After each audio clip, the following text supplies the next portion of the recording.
zik lum ka chi nga ka zik lum mun ani hi so lai so vai mim ania so lai sonin bu ban ka ching boka ka zik lum chin ve ni hi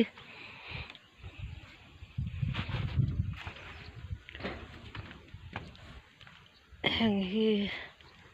thlam bula sam tok te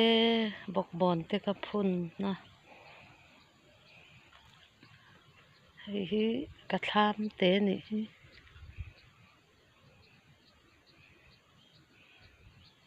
lung len thla khop mai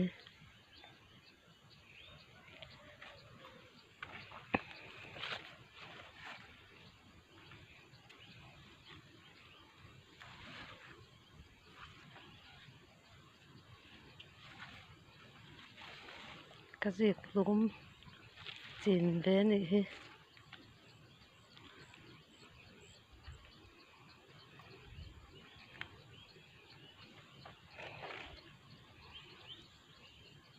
pinai zingi te bong an lu ta min chil saka min chil chiat saka ka thinarim khop mai heng te hi ka phun ma saka wan nia heng tha to khop mai an lum ve tep to